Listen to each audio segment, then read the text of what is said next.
The way you should think of it is this though. If I buy that property, I'm not making money, I'm actually losing money. So choose not to lose money and don't buy it. You're getting a mortgage to buy the property, or are you getting owner financing? Yeah, no, it's conventional. It's a 100K duplex. It's in the middle of Dallas. It's not in the best condition or in the best neighborhood. Then don't buy it. Don't buy it. Because the reason I'm saying is this, is those neighborhoods, okay, I'll give you an example. I bought a triplex in South St. Pete for $80,000. The rent was about $550 per unit. Bad neighborhood, not the best condition, but I was making not 1%, not the 1% rule, I was getting 2% on that property. When the market tanked, the triplex next door that was in great condition, was fully remodeled, sold for $35,000. And I owned a triplex and a duplex next to each other there. I had like 3 of the 5 units vacant every month. And then I would evict someone, fix it up, and within like a month or 2, I would have to evict the next person. Back to back to back, people not paying. So remember, a lot of times I say in my lives, do not get caught up with the huge cash on cash numbers. Those huge cash on cash numbers look great, but it becomes a full-time job.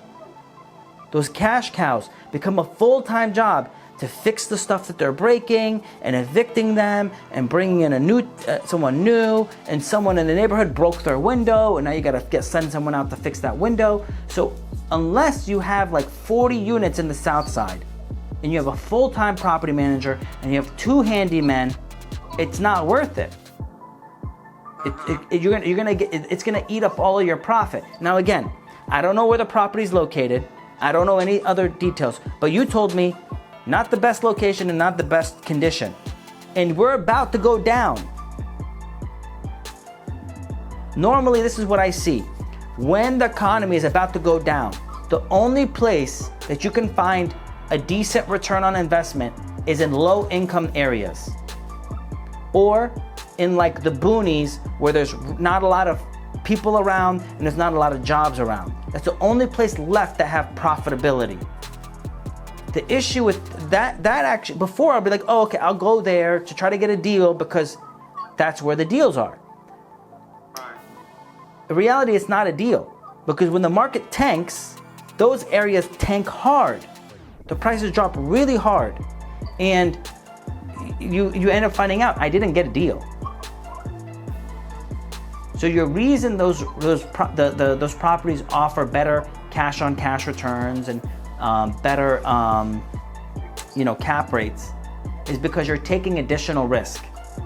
That's why it looks better. But in reality, when you account for a risk, when you assess for risk, they're not offering you anything better than a good area. When I'm saying when I find a good deal, I'm finding a property in a good area at a discounted price.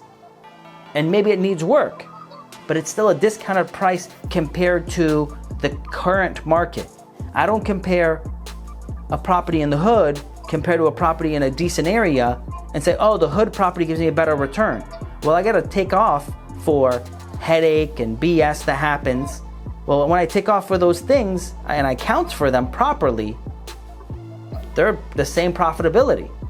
So I'd rather buy something in the nicer area that gives me less headache, because in reality, I'm making the same money. Right, but here's the thing. Everything's according to the finances, right? My finances are not quite there. If anything, like as a duplex, you're gonna find that the DFW here, let's say the lowest of now okay area, lowest, we're looking, if I'm lucky, like 200K. And you're looking at $40,000 down payment. I don't have that much money. So what I'll tell you is this. Save your money. Okay, just remember this though. If you buy that property in the area that isn't that good, you're thinking, okay, I only have 20K, I'm gonna buy that property. the way you should think of it is this though. If I buy that property, I'm not making money, I'm actually losing money. So choose not to lose money and don't buy it. But you say losing the money for the fact that you're taking the risk factor. No, meaning the price is gonna drop hard because the property's in the hood. So that you buy it for $100,000 now, in 2 years it's probably only worth 70 or 50. So, and how much money are you gonna make in rent? You're gonna make what? $100,000 property, even if you do well and you're making it say 15% cash on cash, you made what? 20%, you made maybe $3,000. So you made $3,000, but you lost 30 grand in property value. Well, then just don't even buy it. Keep your money in savings. Wait, let it drop 30 grand, and buy it then for 70. Because then I say you make your money in the buy. So if I bought a $100,000 property for 70, immediately in my mind I made $30,000. So the next point though is this: when the properties drop, your goal is not to buy the $100,000 property for 70. Don't get confused, guys. I want you to go buy the $200,000 property for 140.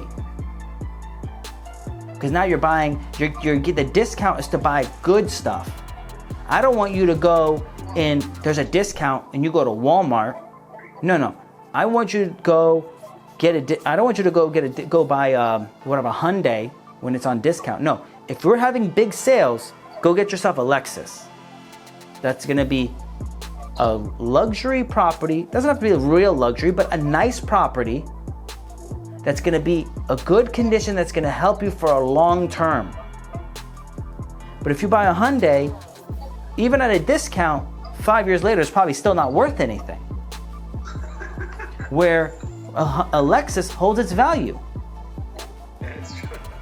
So that's what I'm trying to say is like, and the thing is, to truly understand what I'm saying, you have to see what happens in the market, and you'll be like, oh crap, that $100,000 duplex Pascal said is going to drop value. Look, I found one in that area for $50,000 now. Thank God I didn't buy that property. It's really easy to